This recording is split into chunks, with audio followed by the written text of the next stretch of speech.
Minasan, konnichiwa! Hey everyone, it's Aaliyah with Beyond the Frame, YouTube's #1 resource for everything behind the scenes of your favorite films, TV shows, and anime. And today I am very excited because we are diving into the first episode of DANDADAN Season 2. In today's video, we're breaking down the insane Tsuchinoko monster, the importance of Momo, the real history behind Japanese mountain worship and human sacrifice, as well as the unexpected connection between Studio Ghibli and the Kito family. So let's get into it. ありゃダメだな。あの家は人間の血が染み込みすぎてる。 If this is your first time watching one of my episode deep dives, then welcome. But get ready because this isn't your typical recap video. Now, I'm gonna assume you just watched episode 1 and you were hoping to see what other people were saying about it, which is great. But instead of repeating the plot, in these videos, we're diving deeper. We're talking about Japanese folklore, the creator's inspiration for key scenes, character backstories, and important things you might have missed during the episode.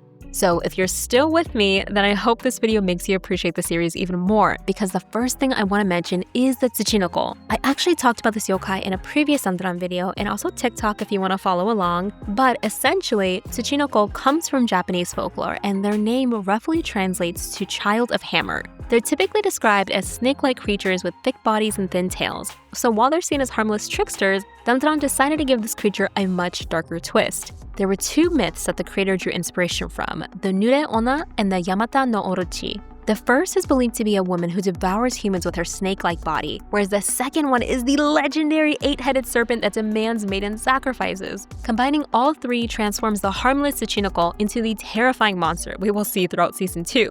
But if you're wondering why the show decided to sacrifice humans to a giant snake, you've come to the right place, because the concept is actually rooted in Japanese history. Throughout Japan, especially in the mountain regions, people practice mountain worship, a belief that kami-sama or gods lived inside volcanoes. So, to keep the gods calm, the villagers would present offerings or sometimes sacrifices, which is where DANDADAN comes into play. Because some villages believe that when the kami-sama became angry, the volcano would erupt, destroying the village. So, out of fear, the villagers began sacrificing children to satisfy the angry spirit. Now, imagine 200 years pass with the volcano remain quiet thanks to all the human sacrifices.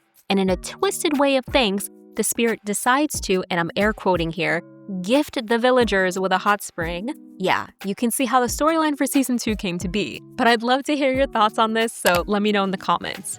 Okay, now that you know all that, we have to talk about Momo kicking ass against the Kito family because I freaking love how strong she is, and so does the creator Yuki Nobutatsu. In an interview, he explained that he wanted to capture the excitement and intensity of a boy's manga but replace the boy with a female lead. He believed that having a female as the main character while keeping all the traits of a classic shonen manga would create something new and unique.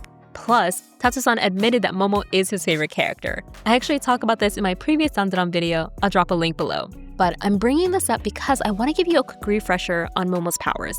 She can move objects with her mind, usually shown as phantom hands that let her lift ridiculously heavy things like they're nothing. She can also manipulate the aura of living and non-living things in addition to controlling curses like she did with Okaran. But honestly, we gotta give some love to Science Saru, because that studio is absolutely bringing these fight scenes to life. The way they choreograph Momo's movements are almost like a dance, similar to classic kung fu cinema, think 1970s Jackie Chan and Bruce Lee.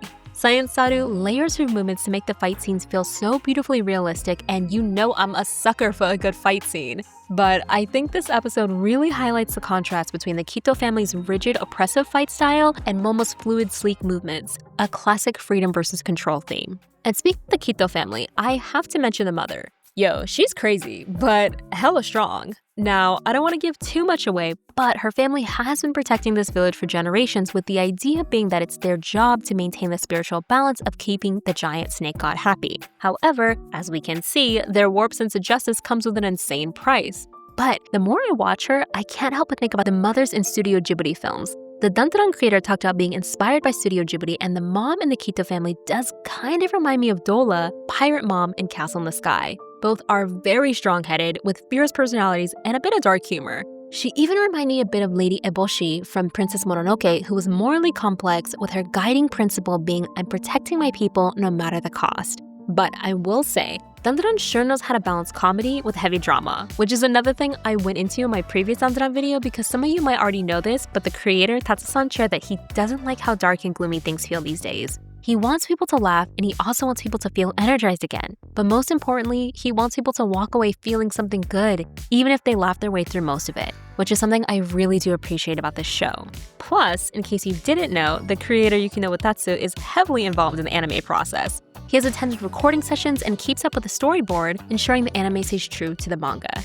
This is Aaliyah with Beyond the Frame, Dandadan Episode 1. Are we in? Are we out? What do we think? Let me know. I am so happy Dandadan is back, and I'm really excited to see this art come to life. I'll be following each episode and breaking down the behind the scenes of what you may have missed, so make sure to subscribe if you want to follow along. Also, if you wanted to learn more about the creator's vision for Dandadan, the controversy around censorship and nudity, as well as the surprising connection between Momo and Superman, then please enjoy this video I made dedicated to Dandadan Season 1. And as many of you already know, I'm an anime nerd with a fascination for trivia. Thanks for watching, and remember to like, subscribe, and I'll see you next time. Ja, mata ne!